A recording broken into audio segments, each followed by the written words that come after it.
ये हो क्या रहा है यार? जो सीरीज इंडिया को 3-0 से जीतना चाहिए था, वो सीरीज अब 2-1 से हार गए। ये कैसे हो सकता है? 37 ईयर्स की हिस्ट्री में न्यूजीलैंड पहली बार इंडिया में आके इंडिया को ही ओडीआई में हरा दिया। हिस्ट्री क्रिएट कर दिया है न्यूजीलैंड ने। इससे पहले भी टेस्ट सीरीज में कर दिया था, 3-0 से हरा दिया था इंडिया को। ओडीआई सीरीज में अपने बेस्ट टीम भी नहीं ले आए थे, मेन टीम नहीं ले आए थे। बहुत सारे प्लेयर ऐसे थे नए, पहली बार इंडिया आए थे।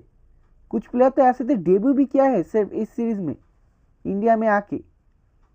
और आप न्यूजीलैंड के ताबड़तोड़ प्लेयर देख लो, बड़े बड़े player, Williamson, Rachin Ravindra, Latham, Santner जो अभी न्यूजीलैंड के कैप्टन है, नहीं आए थे, कोई भी नहीं थे। बॉलिंग पे आप फर्गूसन देख लो, मैट हेनरी देख लो, कोई भी नहीं आए थे इस टीम में। आप कैसे हार सकते हो? हम फैंस तो आप एक्सपेक्ट किए थे इंडिया आसानी से 3-0 से ये सीरीज जीत जाएगा। वही अगर देखा जाए तो इंडिया के पास सब बड़े बड़े प्लेयर था, विराट, रोहित, गिल, श्रेयस, केएल राहुल, जाडेजा, बॉलिंग में कुलदीप। हाँ मानते हैं कोई कुछ कुछ प्लेयर नहीं थे, जैसे कि बुमराह नहीं था, हार्दिक पांड्या नहीं था, और सामी को तो आप ले ही नहीं रहे हो। आप तो सामी के इंपॉर्टेंस समझो टीम में। साउथ अफ्रीका में लगेगा, साउथ अफ्रीका में सामी के सीम्स लगेगा। खैर आप तो क्या ही होगा, 6 मंथ बाद अब ओडीआई है, लेकिन अब भी नहीं ले रहा हो मोहम्मद शमी को, तो बहुत बड़ी गलती कर रहा हो सिलेक्टर वालों। न्यूजीलैंड की स्क्वाड की बात किया जाए, जो स्क्वाड के सभी प्लेयर को कुल मिला के ओडीआई में जितना रन है, उससे ज़्यादा तो रोहित शर्मा के रन है करियर में। कुलदीप यादव जितना विकेट लिया है ओडीआई में, उससे आधे विकेट भी नहीं चटका पाए न्यूजीलैंड के प्लेयर, लेकिन फिर भी न्यूजीलैंड ये सीरीज जीत गए। डेब्यूटेंट क्रिस्टियन क्लार्क इस सीरीज का हाईएस्ट विकेट टेकर बन गए, 7 विकेट चटका दिए। वही स्पिनर की बात किया जाए तो लिनक्स एक नए डेब्यूटेंट बॉलर, वो हमारे एक्सपीरियंस कुलदीप यादव और रविंद्र जडेजा से ज़्यादा बेहतरीन बॉलिंग कर रहा था इस सीरीज में। ये क्या हो रहा है?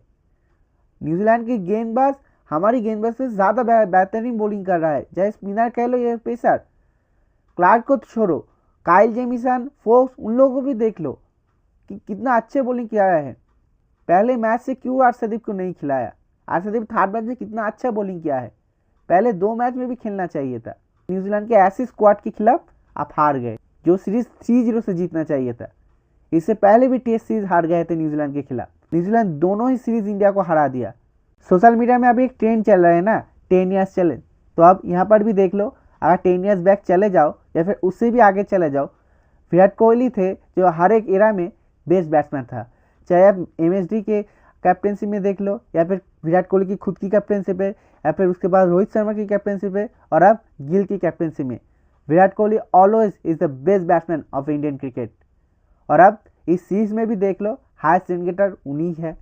अब साउथ अफ्रीका सीरीज में देख लो, 2 शतक और हाईएस्ट रन गेटर वही था, प्लेयर ऑफ द सीरीज भी बने थे। और उससे पहले ऑस्ट्रेलिया सीरीज देख लो तो रोहित शर्मा था जो प्लेयर ऑफ द सीरीज बने थे, और हाईएस्ट रन स्कोरर भी था इंडिया के लिए। तो फिर अब ये तो समझ चुका है कि अभी भी क्रांच सिचुएशन में बड़े मैच में अगर रोहित विराट आउट हो जाता है तो कोई भी नहीं है पीछे जो बड़े मैच में इंडिया को इस हालात से बाहर करे, टीम को मैच जितवाए। एमएसडी के बाद अभी भी कोई भी प्लेयर नहीं है। तो इससे पता तो चल रहा है ना कि विराट और रोहित के अलावा ये टीम नहीं चल सकता है। और आप सिलेक्टर लोग बैठे हो वो कब उन दोनों को टीम से हटवाया जाए। अगर रोहित और विराट नहीं रहे ना, तो फिर इस टीम का हालत बद से बदतर हो जाएगा।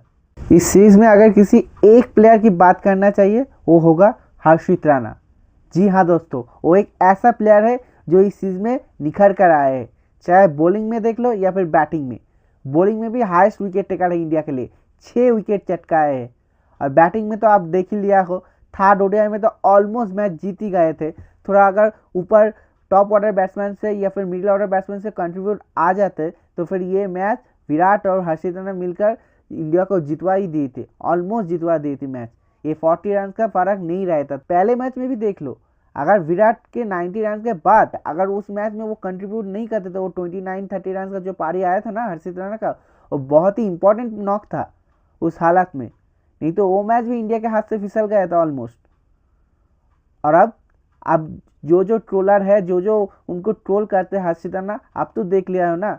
आप सब बोलते हो कि वो कोच की फेवरेट है, कोच की कोटा से खेल रहा है। तो अगर अभी भी ये बोल रहा है तो आप लोग गलत कर रहे हो। उनकी काबिलियत से वो अभी तक इंडिया टीम में खेल रहा है। और सच बात ये ही कि अगर इंडिया नंबर 8 में ऐसे प्लेयर को तैयार कर सकता है तो फिर ये 2027 ओडीआई वर्ल्ड कप के लिए बहुत बेहतरीन होगा टीम के लिए। साउथ अफ्रीका में आपको ऐसे बैट्समैन चाहिए जो नंबर 8 में ऐसे बैटिंग कर दे आपको, और इतना अच्छी बॉलिंग भी कर दे, रेगुलर विकेट चटकाते रहे। अब देख लो पूरी सीरीज में, चाहे आप नए गेम दे दो या फिर मिडिल ओवर पे या फिर लास्ट के अंतिम ओवर, डेथ ओवर में देख लो, हर एक सिचुएशन के अनुसार वो विकेट चटकाते रहा है, रेगुलर इंटरवल में ले रहा है विकेट।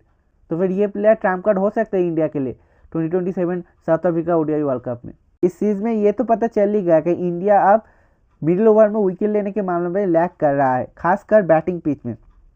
ज़्यादा स्पिनर के लिए उतना मदद नहीं है, स्पिनिंग कंडीशन नहीं है, और अब इंडिया को जल्दी से जल्दी कुछ रास्ता ढूंढना पड़ेगा, क्योंकि साउथ अफ्रीका में तो 2027 वर्ल्ड कप है, वहाँ पर तो आपको स्विमिंग कंडीशन नहीं मिलेगी, क्योंकि वहाँ पर आप स्पिनिंग फ्रेंडली पिचेस नहीं पाओगे। तो फिर इंडिया को जल्दी से जल्दी इस मामले में इम्प्रूवमेंट करना पड़ेगा, मिडिल ओवर में विकेट लेना पड़ेगा, नहीं तो मैच में बहुत पीछे रह जाएगा। जैसे इस सीरीज में हुआ है कि मिडिल ओवर में विकेट नहीं चटका पाया और इसलिए न्यूजीलैंड बहुत सारे रन कर दिए। और थर्ड मैच में भी आप देख लो 2 विकेट का गिर गया था, 3 विकेट भी 58 रन पर गिर गए थे, और उसके बाद फिलिप्स और मिचेल दोनों मिलकर 200 से भी ज़्यादा रन की पार्टनरशिप बना दी।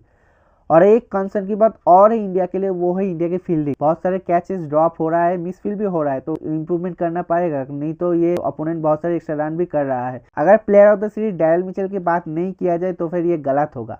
जी हाँ दोस्तों, न्यूजीलैंड के ये बैटर डैरेल मिचेल हमेशा इंडिया के खिलाफ इंडिया में अच्छे खेलते हैं। चाहे स्टैट्स ढूंढ कर देख लो, लास्ट 6 इनिंग्स में 4 शतक जड़ दिया इंडिया में, मतलब कमाल की बैटिंग।